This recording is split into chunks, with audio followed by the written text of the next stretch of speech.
Hey everybody, welcome back to Improv Town. As always, I am your host and ambassador, Clayton Machad, with another great episode for you.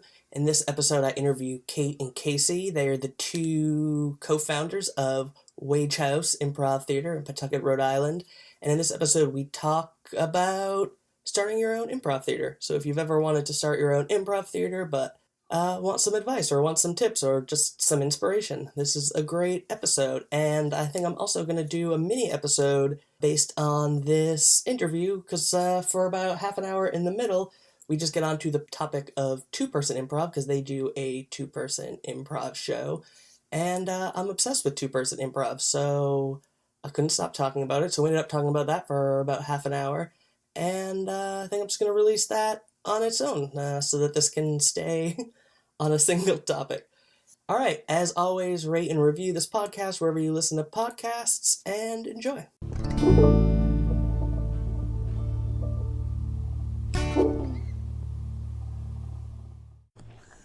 I think, okay, is it bad if Kate and I turn to each other while we're talking? We should try to direct our voices there.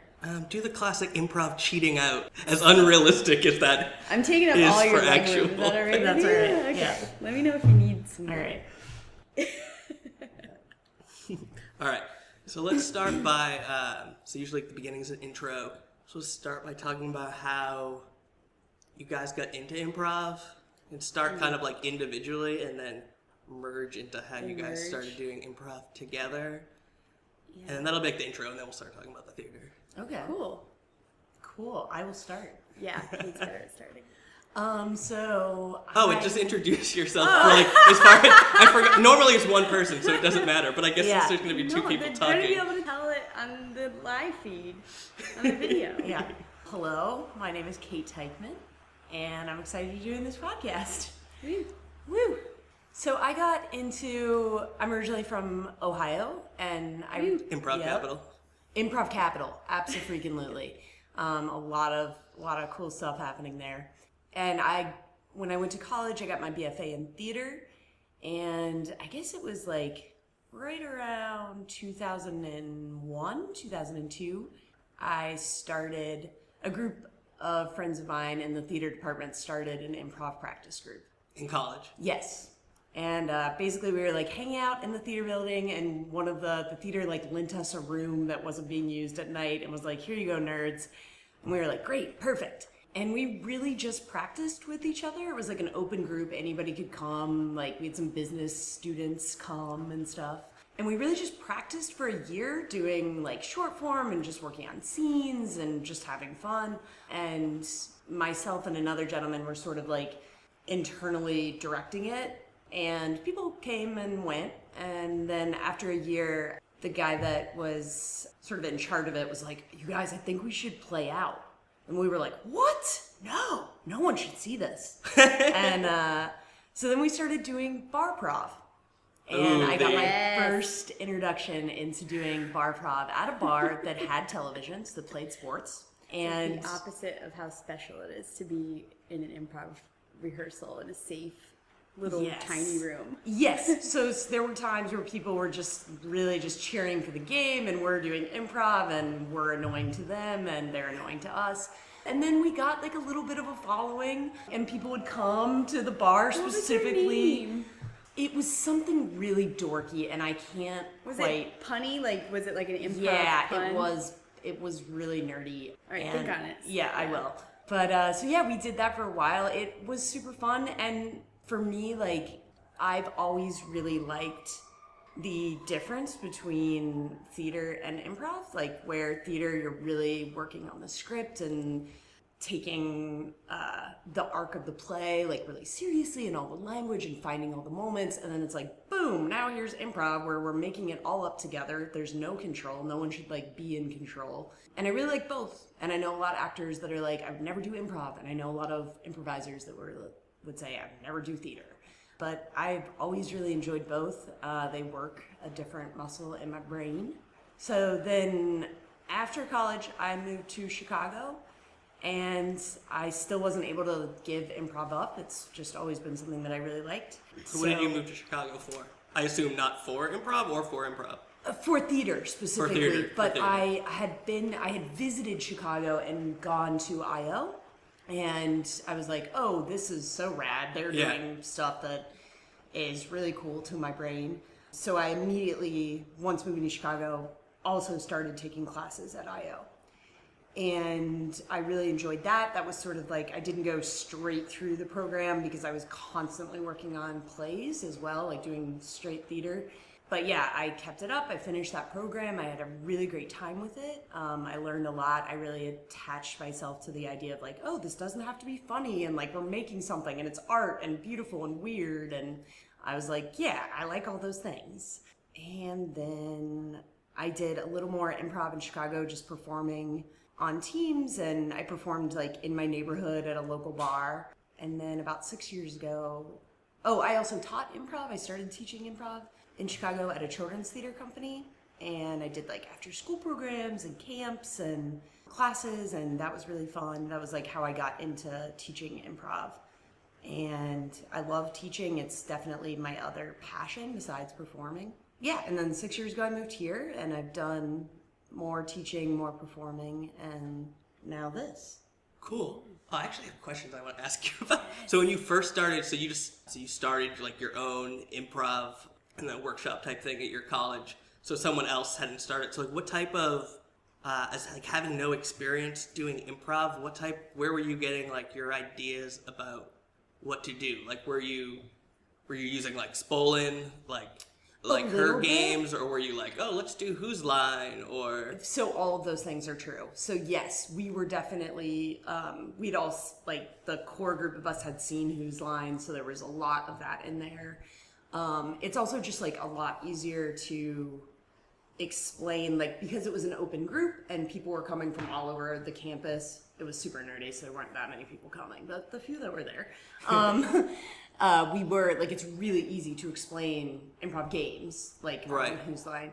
So we did a ton of that. We did a little bit of just like the Spolin like theater games. Yeah. And then we were also, one of the biggest things I love about improv is that it's this open art form where anything is possible and no one gets to say like, oh, you can't do that, like so right, it's always growing and always changing, and people are bringing themselves to it. So we were also just being weird with each other and like creating stuff that we wanted to create that I don't know that I have a name for, except we were just like having fun.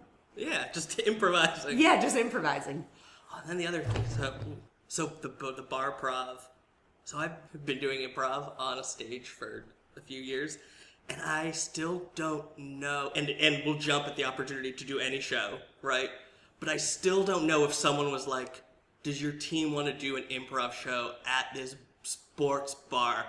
I still don't know if I would be like, hell yeah, I'll do any show. I still feel like that is like the one area or like the one environment, venue, whatever, where I would be like, that I would still be like uncomfortable with.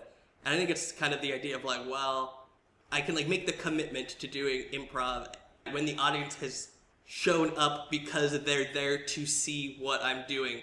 So there's no like embarrassment, because if you don't fully commit, then you're just not going to be good. You're not going to actually be doing good improv, right? So if the people came to see improv, then you have to do good improv, and you can't be self-conscious and self-doubting and stuff. But I feel like it would be harder for me to like get into that mindset in a bar where it's like, these people, all this, what I am doing, the people at the bar think is stupid. It is so hard. So yeah, absolutely. You are a little bit of a monkey up there, like, please watch us, and this is fun, and you're gonna love it. But yeah, improv is such a unique art form in that it can be taken really, really seriously, like almost too seriously sometimes. And then it can be taken not seriously at all. And when you're in a setting, in an environment that's a sports bar, you're already like looking a little bit like, who cares about this? Because everyone is there to do something else, like drink their beers and watch the game. So it feels really unprofessional, and it's super hard to cope with as a performer. It's so much nicer to perform in a theater and feel professional. Yeah, it's it's always important to kind of look for what you can take out of every situation and experience. With bar prov, you're not gonna like get a standing ovation and have full like everyone being like, that was the best thing I've ever seen in my life. You blew me away, rocked my world. I think the thing to get out of it is just your own personal development, like not worrying so much about the circumstances you can't control. Because there's so, especially in bar prov, there's so many that you can't control. You can't control the noise level. You can't control if people can hear you. You can't control how many people are paying attention. You can't control how much space you have. It goes on and on and on and on and on. And just like still in the face of all that, like letting go of that control and just being like, well, I can control trying to do good improv and having fun. Yeah, that was going to be my follow-up question. So like I said, I would be very reluctant to do it, but that's, I don't know, like a weakness or whatever you want to call it. So yeah, so my follow-up question would be like, how does that experience, I don't want to say hardened you, because that's not a good word for really like thinking about it. Like you don't want to be like, he's a hardened improviser. But like, does that, I don't know, does then when you do a show and you don't get the laughs you expect or even the idea of using the audience's response as affirmation, or it's where you obviously wouldn't necessarily, you could do something that's hilarious and no one at the bar, I don't know, just do you think that doing bar prov, particularly early on, is something that made you a better improviser when you started doing it in traditional improv spaces? It probably did. It's hard for me to know because it was my first experience performing. But yeah, you have to be, I mean, I love that relationship with the audience. As someone that does theater and improv, I am very aware of that relationship. And of course, we want folks to be paying attention to us and laughing and enjoying it along with us. And so, yeah, you do have to, the show must go on. So you can't blame the audience. Like, we're here getting to do this thing, and I'm getting reps in getting to work with the crowd and put a show together that no one else put together for me. I was in college at the time, and I felt like, wow, I'm putting my name on something. I've put a show together, and me and my friends are showing up and acting like professionals and doing it no matter what. So it felt really good in a lot of ways to me. I could sit there and be bitter, but I had a lot of like frat boys turn around and be like, I remember one time I was out with my friends and I had a frat boy recognize me. And he was like, dude, you performed improv on my birthday. I was at this bar, blah, blah, blah. And he was like, you're hilarious. And I was like, hey, I just turned a frat boy on to improv. And it was really funny. It's just, it sort of like cross-pollinates you with other people that you wouldn't necessarily come into contact. I mean, I am a super big theater nerd, and so I was surrounded by people that were taking performing really seriously, but it like got me out of my comfort zone, and so it was a really good experience. I'm glad I did it, and I'm glad I know what it feels like to do it there versus what it feels like to do it at a theater. Yeah, I also like the point that these aren't the words you use, but kind of like the idea of going down with the sinking ship, which is like a thing that I think a lot of people will struggle with when they like feel like the scene isn't going well. Rather than doubling down, they kind of like pull away and they're like, try to like make it obvious that they don't think the scene is good, so that everyone else knows. Oh, I'm not a part of this. Yeah, I'm not a part of this shit scene. Right. As opposed to being like, this house is burning down and we're going to dance on its ashes. Absolutely. And also our egos were so small. We were just like, great. If we suck, awesome. We suck. And we tried it and we did it. And improv is disposable. So throw that away. Yeah, it's toilet paper. Yeah. We'll be back next week and I'm not going to do that scene again.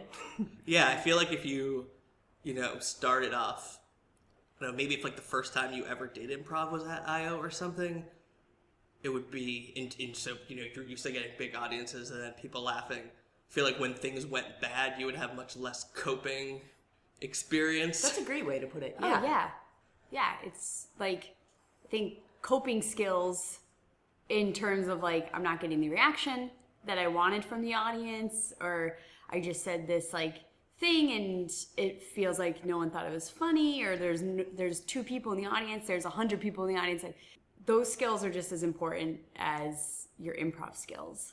Just being able to be like, no matter what, like, I'm still committing and I'm here and I'm not bailing on anything. Yeah, I think that's an important lesson to learn in improv. And I feel like that might be doing bar prov is probably one of the strongest ways to reinforce that lesson, maybe. Yeah. And I gotta say, at the end of the day, like, as not fun as sometimes as doing bar prov is, you like compare it to like so those are like our war stories, like our trend, like one time we did this show and it was so bad and terrible, but like I'll talk to my stand-up friends and they'll be like, oh yeah, and then this guy threw a bottle at my head, and I'm like, well, that's never happened to me. And he's like, it happens a lot in stand-up. And I'm like, well, all right, well, so like having people not pay attention to you is way better than getting bottles thrown at your head. Yeah, I've definitely had shows that I felt like shit afterwards. Yeah. Or at least there's one that sticks in my mind. But yeah, I don't think it's ever as bad as bombing a stand-up set. Yeah. Being out there by yourself and like... And getting like booed up. Like as you leave, people are just like booing you. It's so aggressive and awful. It breaks me as a human. Yeah, absolutely. Stand-up's not for me. Yeah, I don't know if it is just the expectation of like, I'm so important, look at me, look at like, versus improv is like inherently ensemble. They're on your based, side. so Yeah, you have a team with you. The audience, for the most part, just like in theater, they're on your side. They want you to succeed. Like, you might not make them laugh, and they're like... Right. We're stand-up, they kind of don't want you. If they don't know you, they don't want you to succeed. Because they're like... judge it. It feels like a lot of times they're judging you from this person isn't from funnier the than get. me. Yeah. They're like, are you going to make me laugh? We'll see. Yeah. Okay, before we go off on a bash stand-up. Was that, so then you got here, then when did you guys, is that a good, do you want to start and then like merge? Oh, yeah. Sure. So I've right. talked a lot already, but this voice This is voice. the voice you're hearing now. My name is Casey Calderiso. I started improv in college, and I was an athlete growing up, and I went to college like, oh, I'll be an athlete in college, and I wasn't a good enough athlete to not have to work my butt off and like ride the bench. So once I kind of realized that, I was like, well, I've given all of my high school years to sports. I don't want to give all my college years to sports because you're very dedicated to it. It takes up a lot of your time. So it's like, I've always kind of been into acting. Like, I've always said like I would like to do acting. And so I transferred schools and I started at Fairfield in Connecticut. And I was like, I'll audition for the first play. And that was a great school because you didn't have to be a theater major to audition. It was just always open auditions. So I went, and they confirmed what I always have thought is true, in that I'm very bad at scripted things. I'm just like a robot, and like I freeze up. My vocal delivery is terrible. I can't act. Like, off of a script, I can't act. So, but they like, I don't know, they saw something in me. And they're like, you seem like a good person. Like, you can try out for improv auditions next week. And I had no idea what it was, but when I walked into the theater, like, everybody started applauding. Like, they applauded for everybody that just walked through the door. That is so cool. Yeah. Because I've heard really other people who are like, especially in like more theater heavy improv, theaters that like, no offense, Kate, but theater people tend to be antisocial. Oh, no offense taken. So you walk into the room and nobody makes eye contact with you. Nobody recognizes. Cold as ice. Worst interview process out there. Yeah. So yeah, I think that's a great. I would recommend to the listening audience. You should do that. Right, and it's really like spoke to me in terms of like always being on a team on sports, like just on sports or in sports. In sports, I always liked being on a team. Like, you had each other's backs, like, you were dedicated, you were selfless at times, you were always pushing yourself and kind of sacrificing for the greater good. And improv from the get-go felt like that to me. And then also walking into such a supportive environment, knowing nothing about improv, I was just hooked. And at Fairfield, there were already like 2 teams. So one was long form and one was short form. And it was kind of an unspoken varsity, junior varsity type breakdown, but you auditioned for both. Where the short form was the JV? Short form was JV. Just checking. Yeah. Yes, it was. But at the same point, they didn't turn anybody away, so they would form these other little groups. So you'd have like 80 people audition, 10 would make the long form group, 10 would make the short form group, and then you'd have 60 other kids that, like, if they wanted to stay on, they would be like, well, find some student who wants to direct a group, or you guys can just like come and we'll form a third group. And that's really what it became. So that was what I kind of threw myself into in college. And a lot of it was experimental in the best way. Like, we didn't run the Herald. We like had 3-hour rehearsals where like I hid in a pile of leaves for like 2.5 hours. I was like outside. A real pile of leaves? Yeah, or an improv pile of leaves? A real. We started this rehearsal and it was like an organic start, and our director never stopped it. So you just kind of continued to if then, like, if I'm this character, then what will be the next thing? And were interacting with the other characters, and my character was just like, hide. Get outside and hide. Like, because like half of us were outside at that point. I was just if like, I'm hiding in a pile of leaves, what would I do next? I would continue hiding. Yeah. What would I do next? I would continue hiding. Yes. You had to be there. I love this so much. You know, but it was so cool to me. Obviously, that stuff does not translate into a bar show. But we had. Yeah, they weren't even on the stage. I don't know what. One of the girls just left. I went out later. She would just have a sticker. She was in the dumpster. I don't know what was going on. She was just hiding. But kudos to her. She's never looked happier. And she was so committed. I was so impressed. We had one show a semester. And so it was just a lot of play. It was a lot of experimentation. And it was so cool. And while I was there at Fairfield, they kind of cut the program down to the one long form team.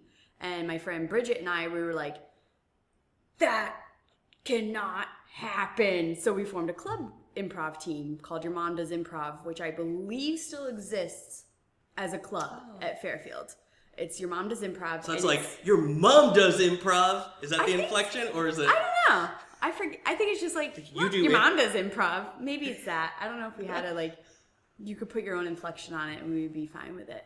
But it was in the same spirit of, we never got turned away. Like, if we showed up to an audition, we never got turned away from the opportunity to do improv. So that club was, anybody who auditioned was on a team one way or the other. So we had a lot of different teams, and I got to teach through that and coach through that, and that was really great. And I was still performing on the long form team, and my director senior year kind of set us all down, and he was an alumni and he was living in New York City. He was just like, so many of my friends who loved improv in college stopped doing it, and now they have like kids, or they have big jobs, and they're not doing improv, and they'll tell you they're not as happy and they want to make time for it, but then they don't make time for it. So his advice was, if you love doing improv, if you need improv in your life, always find a way to do it. And so I just have dust in my eye. I'm not crying. It's such an emotional. So I'm from Rhode Island. I'm from Middletown, and in Newport there's the Bit Players, and they were auditioning. They were just starting around the time I was set to graduate, and I was back for spring break, and I auditioned for the Bit Players and got in. So I was already on the Bit Players, like ready to come back for the summer, move back after graduation and start on the Bit Players. So pretty much ever since I started improv, going on 11 years ago, I haven't stopped doing it in one way, shape, or form at the advice of that director. And it brings a tear to your eye. Yeah, it's just dust. It's just dust. So when you started doing, was it like, so you said you started doing sports. Was there an overlap, or was it like an immediate transition, or was there a time in between? The first college I went to, I was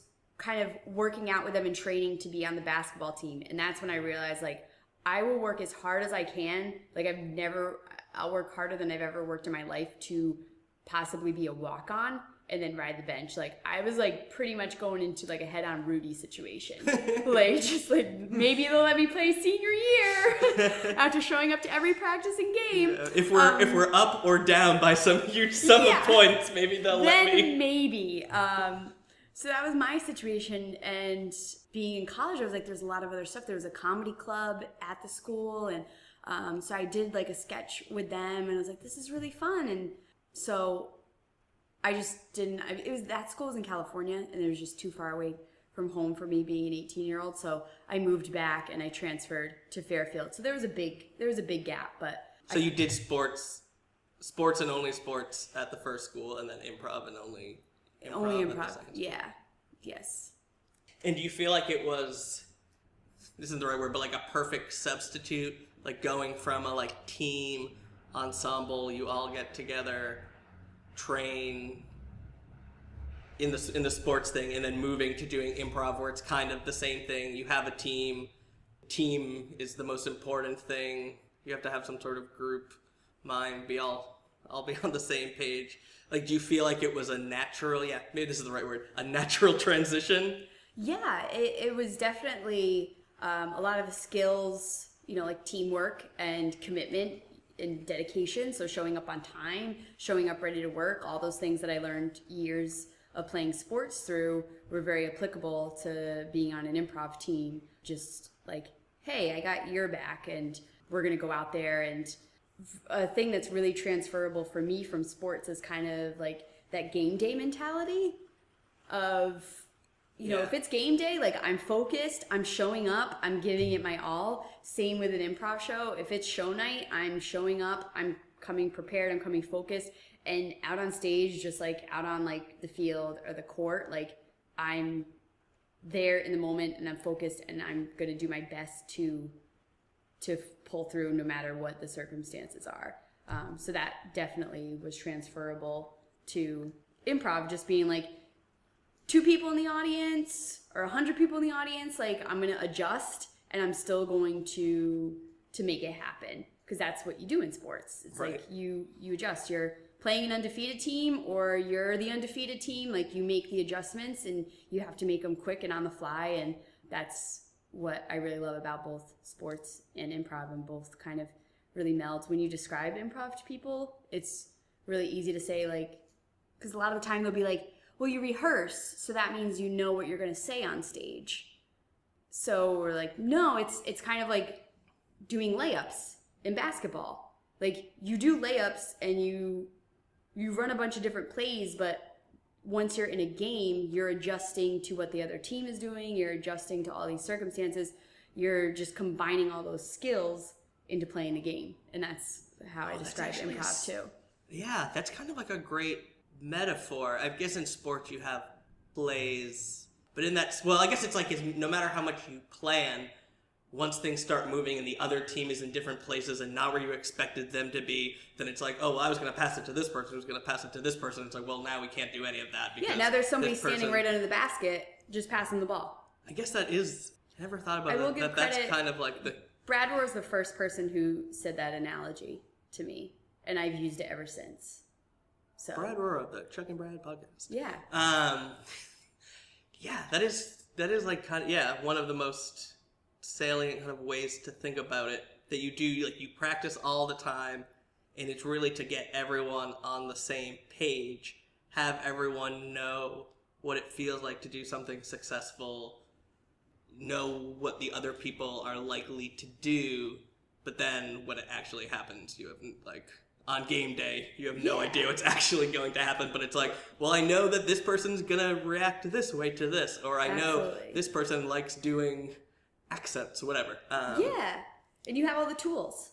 Right. That's really what it. Yeah, you worked your form, your technique, and then you put it into your show. Yeah.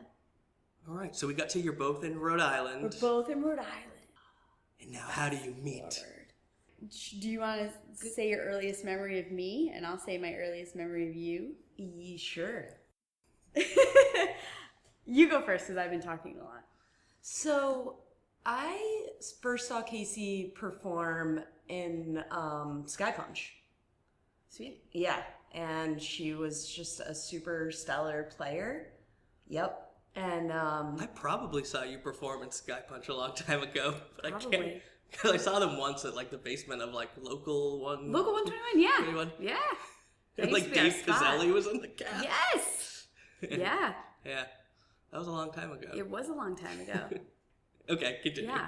You saw her at Sky Punch. yeah, and then we both were in jams together, and then proceeded to like be on teams together, and also write sketch comedy together through Empire Review. So we've had like a lot of different experiences, but I think when we first met, we both sort of locked in on each other and we're just like, oh, what's your background? Like, where are you coming from? And I remember us having like a weird beer together in Warren, where we were both tell me your improv background. Was that at Crossroads Yeah, Club? I think so. Yeah. And that was super fun. So yeah, I think we were both just in admiration of each other's play and sense of showing up and doing this thing and taking it seriously. Yeah. My earliest memory of you was I was at an improv show and you were like, I was in the audience and you were sitting like a few chairs down from me in the audience, and you were like, hey, how's it going? And I'm like, it's going good. And you told me where the bathroom was.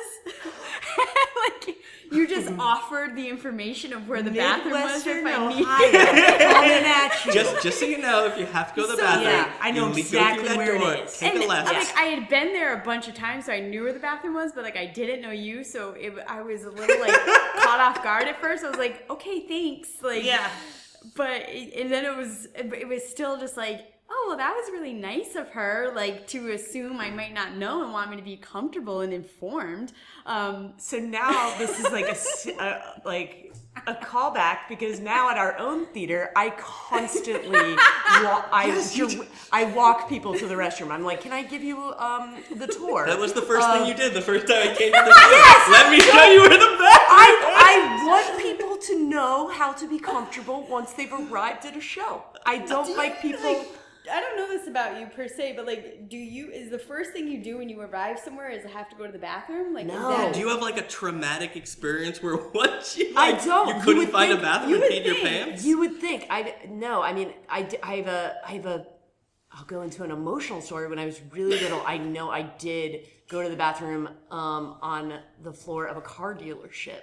I was very little, and my parents were very upset, and somebody walked in it too, like it was number 2. And, but I was very little. I was I think I was in potty training mode, and my mom was just like, "Oh crap! Like you crapped on the floor," and I was like, "Yeah, I did." She was like, "I can't take you anywhere," and I was like, "No doubt." Well, just point me to the bathroom immediately. Yeah. So maybe this is all coming from that moment. She was like, "Make sure you always know where a bathroom is." I think I'm just like I tend to talk to everybody. I tend to talk to anyone and everyone, and then I want people to know, like, I can help you out if you're at all. I'm very helpful. I'm a helpful soul. Yeah.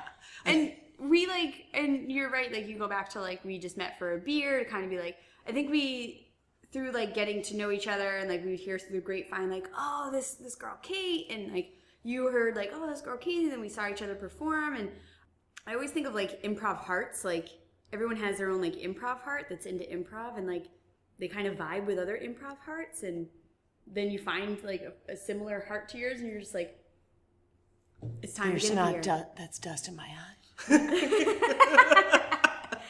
So yeah, but I think that like your innate reflex to always tell people where the bathroom is like part of who you are as a person. We also are both like have a lot of experience in the hospitality industry.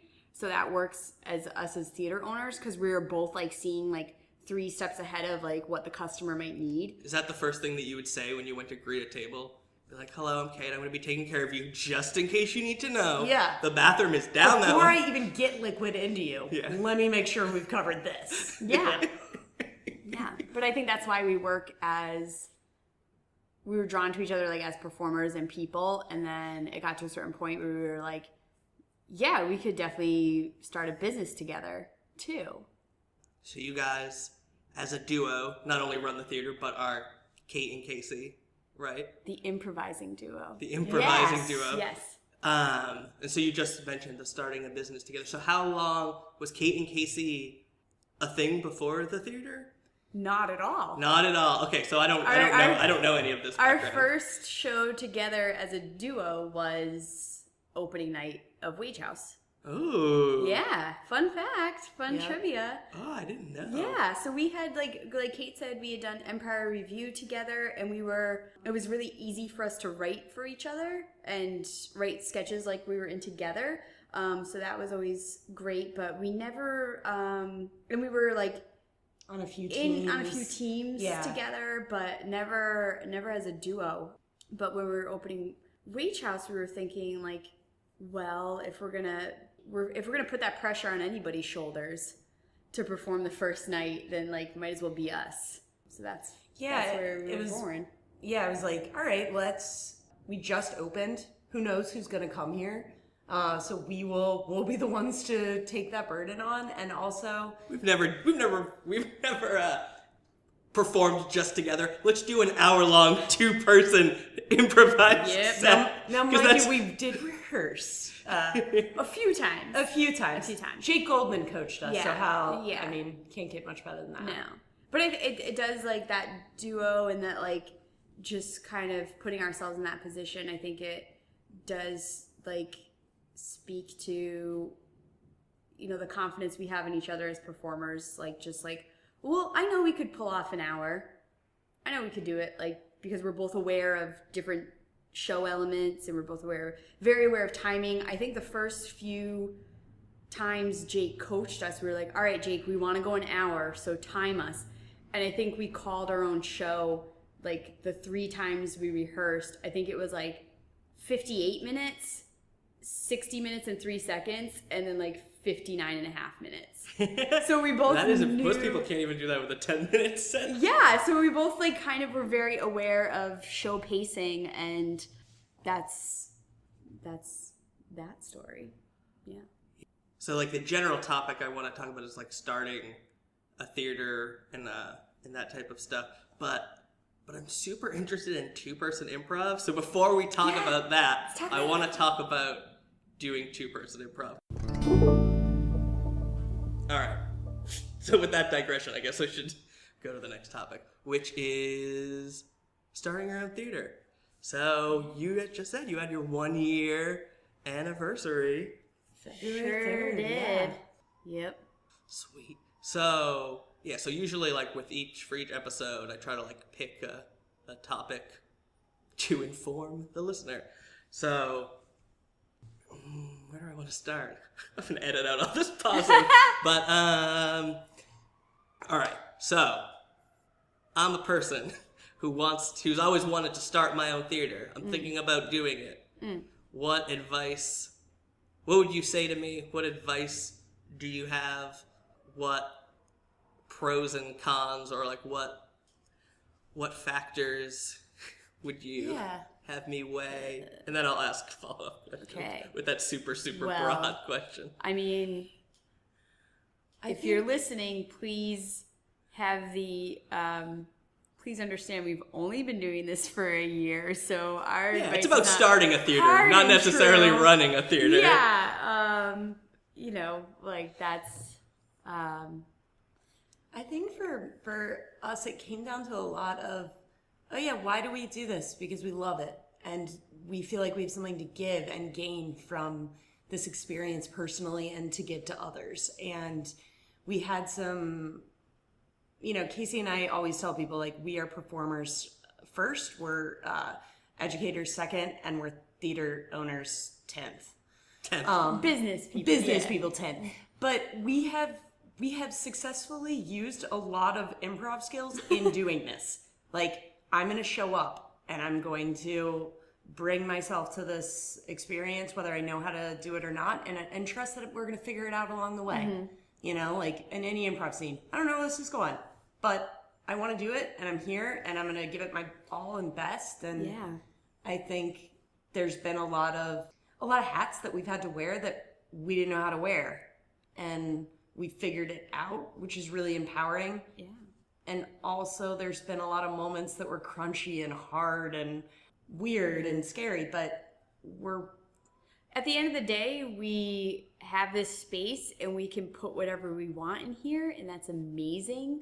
Like, to have our friends who are so talented be like, hey, have an idea for a show, and they kind of like tiptoe up to us as if there's going to be all this red tape into getting it to happen, and all we have to say is yes to them, and they're like, really? And we're like, yeah, here's a date, you can do it. And they're like, are you serious? And we're like, yeah. And like, that's it. And that's the most amazing feeling. There's nothing more satisfying than that, than providing this situation for each other, for our friends, for people that we want to celebrate. Yeah, the other thing that comes to mind for me is, as far as things that are satisfying goes with having a space, is, I have this thing in my head. Then I work really hard, and now it's true. So it's like, for Wagehouse, we got to make a lot of choices. How do we want the space to look? Like, what do we want to have people experience when they come in? What do we want on the stage? And it's so cool to have an idea in your brain and then figure out how to make that happen with whatever constraints you have or limitations, and then see it come true. Yeah, just like improv. Yeah. Just like improv. I would say, like, if you're to anybody who's like, I would like to have my own space to do it, we've been very fortunate with finding a space and kind of things falling into place along the way, because you definitely can hit roadblocks. You definitely can find things that are out of your control in terms of like the business side of things. So we've been very lucky in that sense. It's like every bridge we've come to, we've been able to find a way to cross, and here we are a year later. We've been very, very lucky and fortunate through that. But for anybody who's thinking like, yeah, I'd like to have a space like that of my own, it sounds great. It's just a matter of taking it step by step.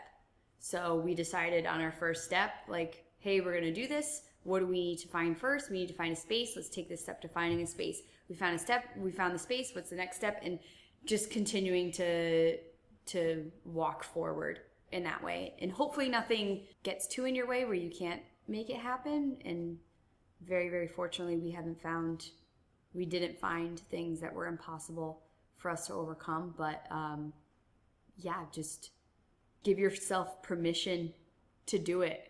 Don't psych yourself out. Just like, obviously, don't sell all your worldly possessions. Like, be smart about it financially. Like, if you feel like it can be something like you want to put everything on the line for, do it. But also, you can be smart about it, and you don't have to like risk everything to do it. You can kind of find ways to make it financially feasible for you without and still within your vision, without being like, if 30 people don't come to the show tonight, I have to sell my dog.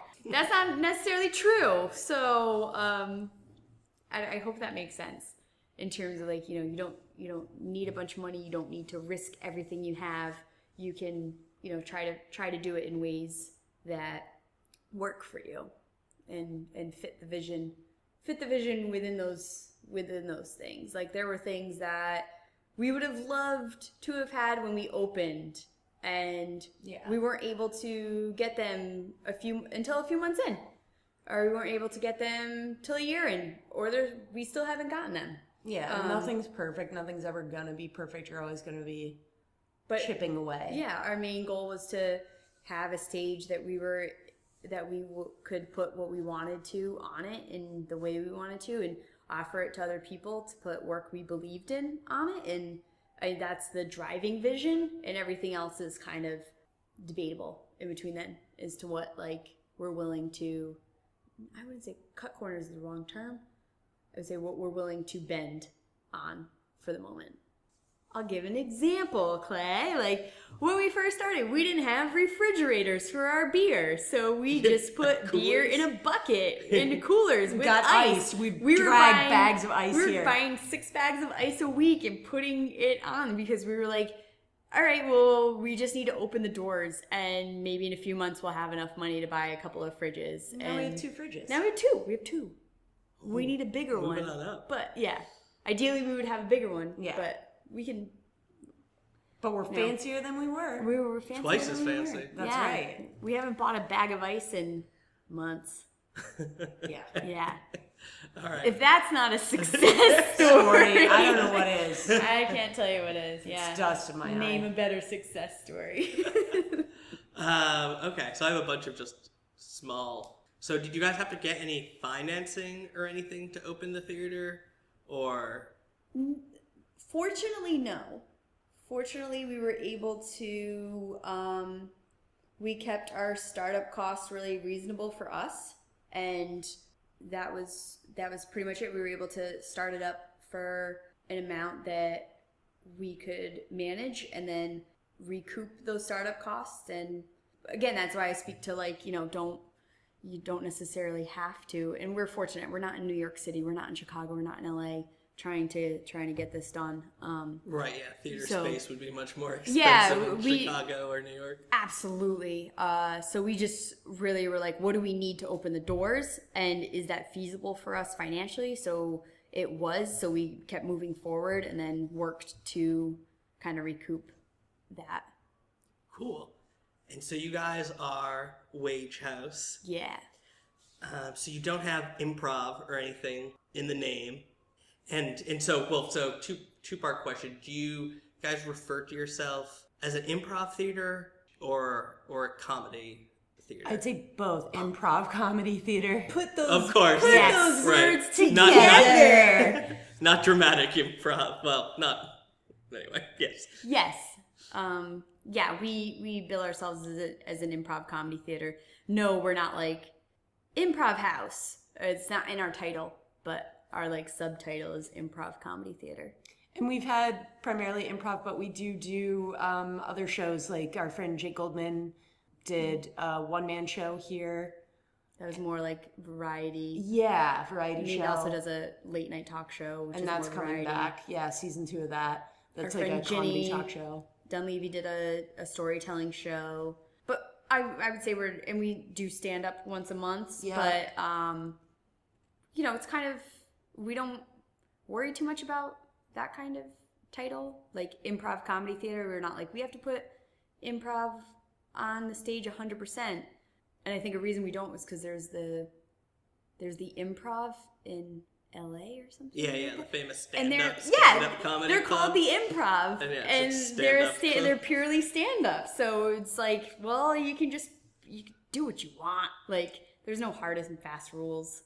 Yeah, I was just do wondering that. if that was something that you guys like debated or thought about, whether just for like Google's sake, like Rhode Island improv or anything. Whether you thought that there was some benefit or whether there was no benefit, which you guys obviously leaned towards that side of bothering to put like improv in Yeah, I the think we were title. both aware of the choice to not, like, that we did not make that choice to put improv in the title, in the name.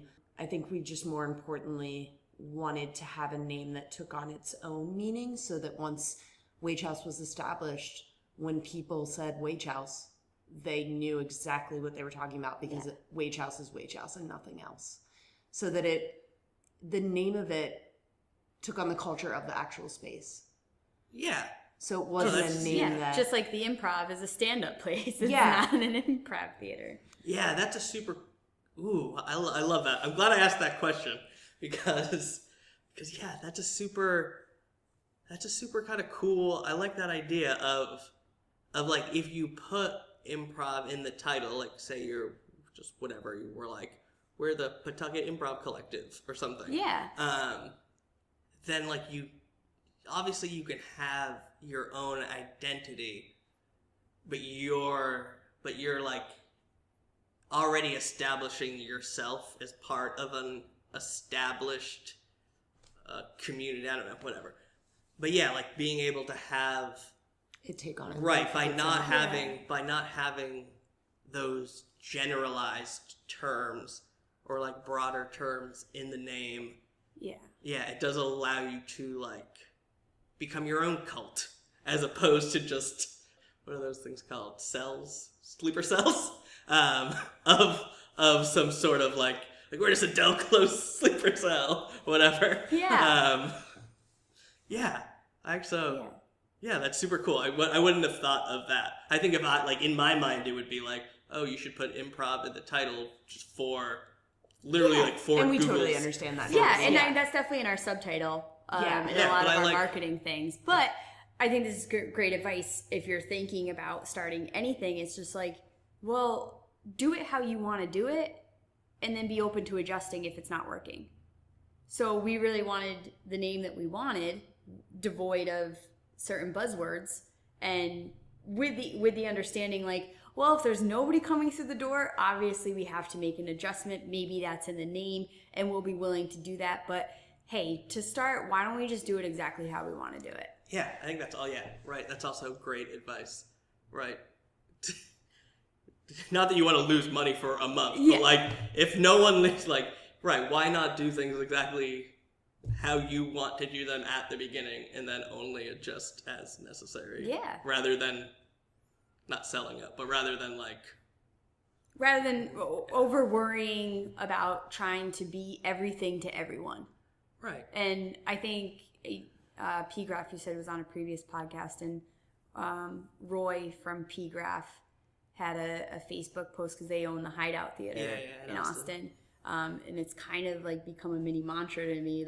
He runs the Hideout, and he had a post one time that was just basically the post was, the Hideout Theater can't be everything to everyone.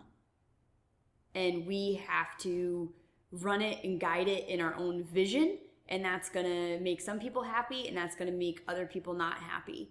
And that's just what it has to be. And that's something that really guides me, and I shared that with Kate. And so you can't worry about, it doesn't have this in the title, or we don't do this, so we might not attract this subgroup of people or anything like that. It's you just have to kind of be genuine to yourselves, and you'll attract the people who you're meant to attract. And then if you need to attract more people for business purposes, then you have to make adjustments. But I think that's super great advice for artistic directors as well as theater owners. That you can't. Some people are going to be unhappy with the vision, and it's not necessarily a fault of your own that you. Yeah. Right. There's no vision that's going to make every person. So thanks, Roy. I don't think I liked that post. I don't think I commented on it, but I related to it, and I use it often. I still have a bunch of other random questions. So you guys sell booze, beer and wine. Beer and wine. Several times. Because some people come in and give me the vodka. And we're we don't have that. So yeah, beer and wine. Give me a Jameson. Okay, so 2-part question. Yeah. What did it take to get a liquor license? Was that a process? It is a process. It's super hard. I mean, you, as someone that is not familiar with that world of licensing, it's confusing. And we celebrated so freaking hard when it happened, when we received it in the mail. I will never forget this day. So Casey and we went over, we were on the phone so many times with the paperwork, in front of each other with the paperwork, for all sorts of different things, but definitely the liquor license was included in there.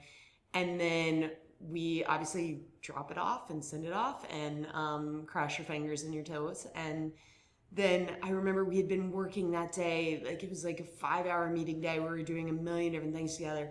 And we both got in the car and left. And I was on my way back home, and my phone rang, and I pulled over on the road and answered it because it was a local call, but I didn't know the number. So I answered it, and she was like, hey, I just want to let you know that your liquor license has come in, so I have it here at the office. You can pick it up anytime. And I called Casey. She was still on her way home, and I was like, it happened. I don't know how it happened, but it happened. And she was like, we should go get it right now.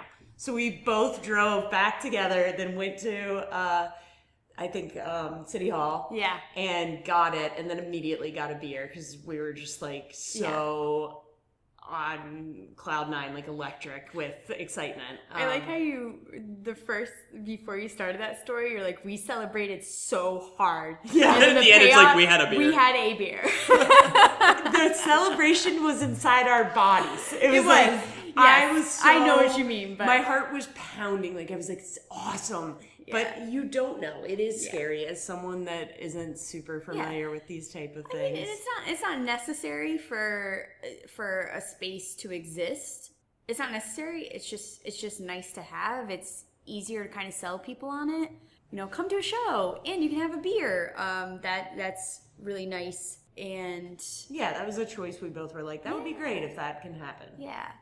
So I guess that leads to the part 2 of that question, which is, how much does it generate revenue versus how much does it just make it a cooler space so then that brings in more? Oh, it definitely generates revenue. I would say it's worth it, both financially and like we definitely make money off of it, like in the theater, because with improv tickets are cheap.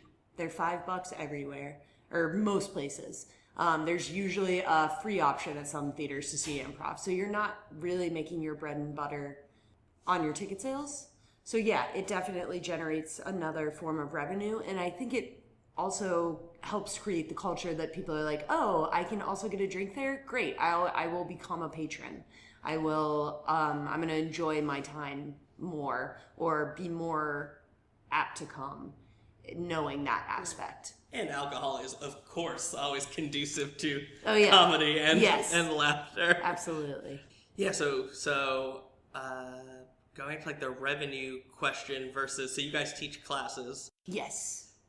So that's just like another question. So I guess kind of established 3 streams of income: the bar, the tickets, and the teaching classes. Yes, so we teach. We've done like workshops, intensives, and then our regular curriculum classes. And then we've also done a number of corporate workshops as well. Cool. Yeah. So that's a question that I want to ask you, but I'm going to about corporate workshops. But I'm going to hold out on that one. So you just teach classes in the space that you already have. Correct. For the theater, right? Yes. And so a lot of theater, like I know UCB, as far as their actual like theater, like their shows, they were like in the red for, I don't know, a long time, and it was only like the money that they were making from the school was, is what allowed them to like keep the theater open. Like they wouldn't have been able to keep the theater open without the school. Absolutely. They weren't. The most of your bread and butter, your money is going to come from classes. That makes perfect sense to me that is the truth for their theater. Especially especially the cost of the space in the city. Absolutely. Right. And we're a small operation. We have not grown past our capabilities, so we don't have a ton of people on staff. We don't have a lot of people that we're necessarily paying, but yeah, classes definitely generate the biggest income source. So let's just general advice for other people that do theater. So I know doing the corporate workshops are obviously just another revenue stream. So I guess the 2 questions would be like, how do you go about finding those opportunities? And then the second question would be like, how do you sell improv to business people? Like, to the people who are going to hire you to do the workshop? Yeah, I think just getting your name out there, really, talking to people, especially business people that you meet that even if they haven't seen a show or know what improv is, just speaking to the different skills that improv has to offer and kind of selling improv to them through that way is really valuable. I think word of mouth is really big for us, like talking to people ourselves rather than like taking out an ad in the paper or something like that. That seems to be more effective. We definitely get a lot of repeat customers. So within a company, one sector will work with us, and then that we'll get a call from some other branch or some other part of the company. So that's been great too. Yeah. I also think we're living in a time where improv is getting more well known. Right, between like applied improv network and things absolutely. like that. So businesses are seeking out folks that can help their team with team building and listening and public speaking and active listening. All these skills are sort of, people are starting to understand like, oh yeah, we need to work these skills and understand them. Yeah. And improv fits right into that really nicely. I think in terms of selling yourself to people who express interest is just being really prepared with what you're coming to the table with, and communicate well, get back to them quickly, just kind of all those things, and having confidence in your quote unquote product.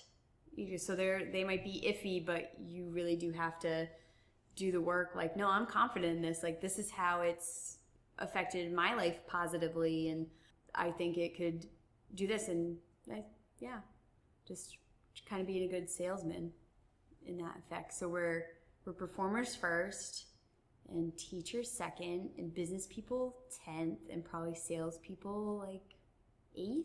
Yeah. 12th. And so, just other random questions, like, how is like advertising and stuff like worked out for you? Like, are there things that you feel like in hindsight, like, oh, maybe that wasn't a successful advertising thing versus like that was really, because I'm pretty sure if you type in like Rhode Island Improv, I think you guys will you guys come up as like a sponsored top first ad or something? Mm-hmm.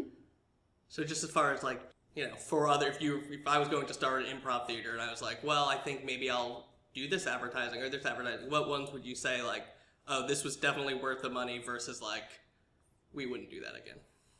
I think just really getting feedback from the people who actually walk through the door. If they don't look familiar to you, asking, how they heard about you, and getting that feedback is important, because there are certain marketing opportunities out there that are like, we reach 80,000 people by doing this, and if none of the people who are walking through the door as new customers are saying that's how they heard about you, then it doesn't really matter if they reach 80,000 people, if that makes sense. So just kind of comparing the actual feedback you're getting from people versus how much it costs you to do that marketing. And in our first year, we tried to do a little bit of everything. And now in year 2, I think we're really stepping back and saying like, well, let's not do that anymore. Let's do this. And I think it tends to be the things that are a little more cost effective while being effective in reaching people, because those people are doing their jobs very well. Like, you can reach 1 million people by giving us like $1,000, and we're like, oh, we have to do it. We can't not reach 1 million people. And then you kind of realize like, all right, well, none of those 1 million people walked through the door for us. So there's a lot to be said for the more cost-effective things, and there's a lot to be said for word of mouth and just having good reviews from people. We ask people to review us. We don't necessarily like jam it down their throats. So it's been really nice when people leave it. It's been a nice surprise. Like, oh, thank you. That was really sweet of you to check it out, because we never want to be inauthentic in that way. Like, I don't want I'm not going to be like, hey, Dad, can you leave me a Yelp review? I always want those to feel authentic. And so that goes a long way, too. When people do find us, they'll do some research and they'll be like, oh, wow, like, they seem legit. And I think we've gone to sources as well. Like Casey mentioned, we've thrown a lot of stuff at the wall and seen what stuck. But I think, too, we've also been cognizant of what ways that advertising works on us for these type of, it's like, oh, if I was going to go out and I was looking for something to do, where would I look? Where would I personally, Kate Teichman, go look? Like, do I look at this publication? Do I, go visit these sites or whatever? And just being aware of ourselves too, because that's important. It's like, well, we would I go see comedy, like I would go. So where would I find that out? Where would I go be looking to try out a new class or something new or a great like night out or something? And also think like we're a 36 seat theater. So we're definitely small scale.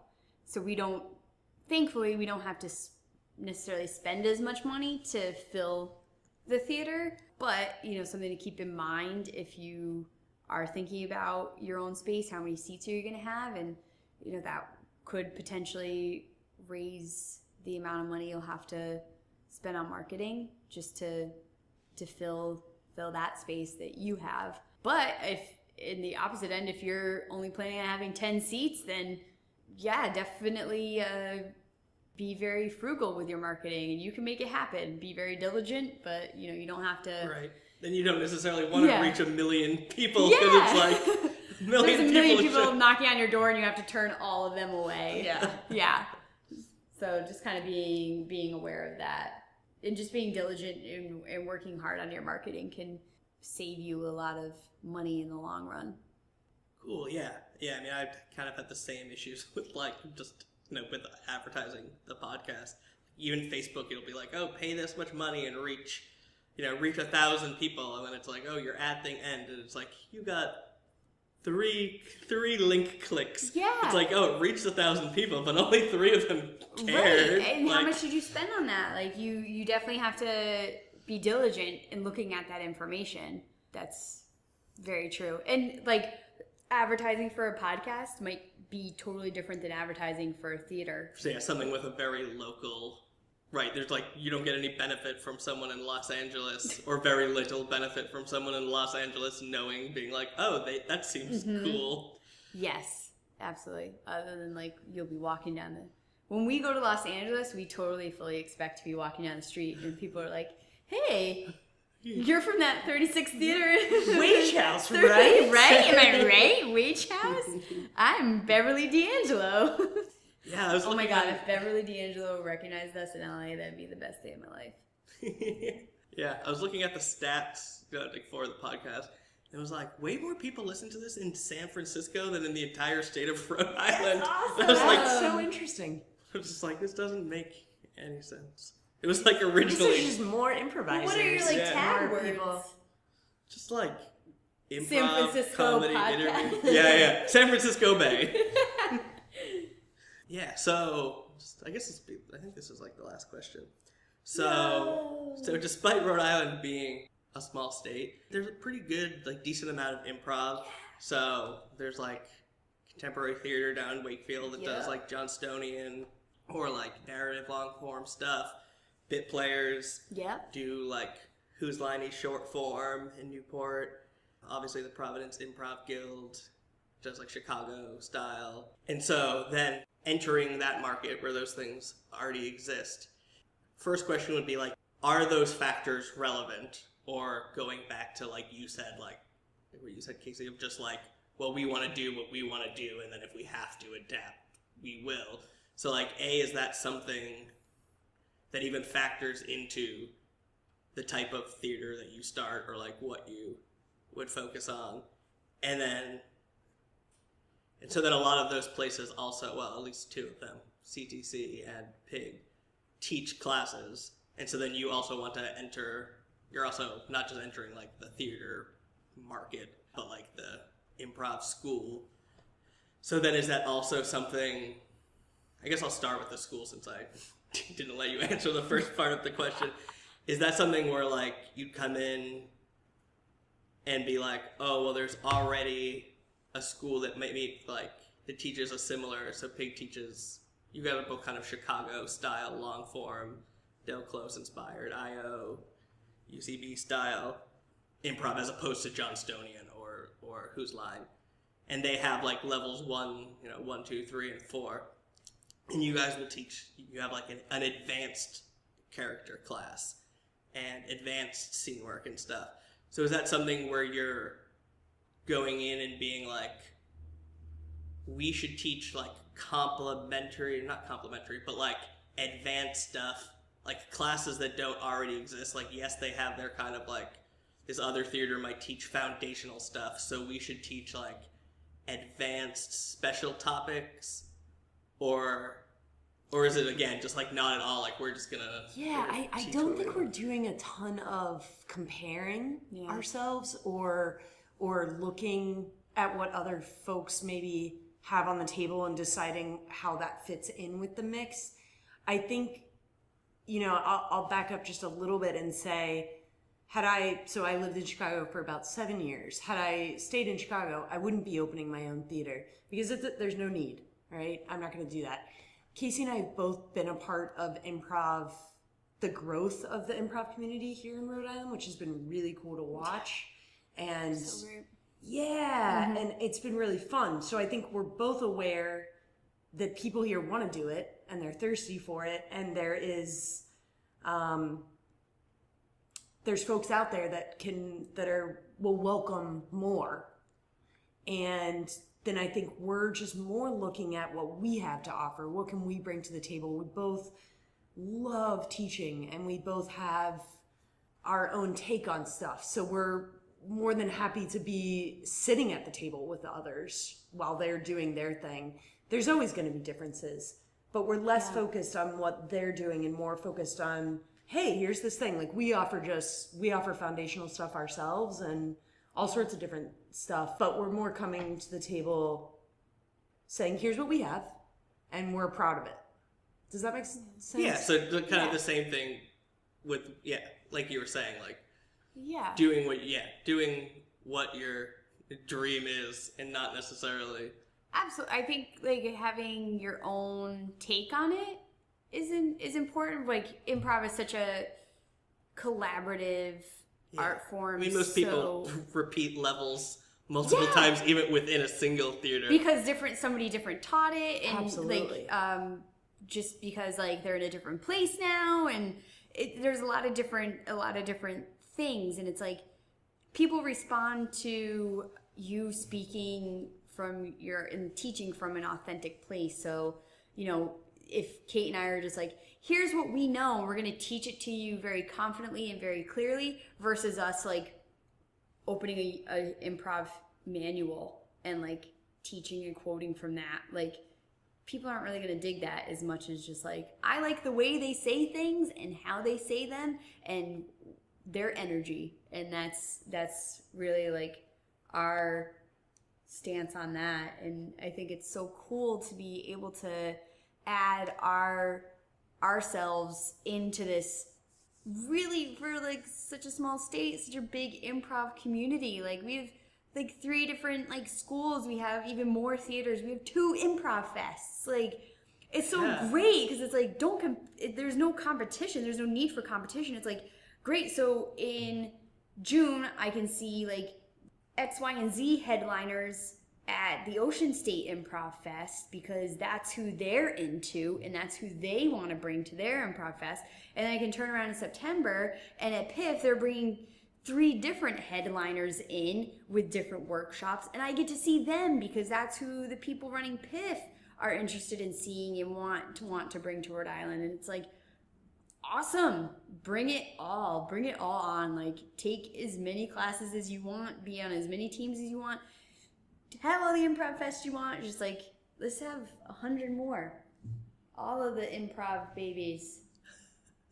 I think that's a great place to end, with all of the improv babies. All the improv babies. Woo! Babies. All right.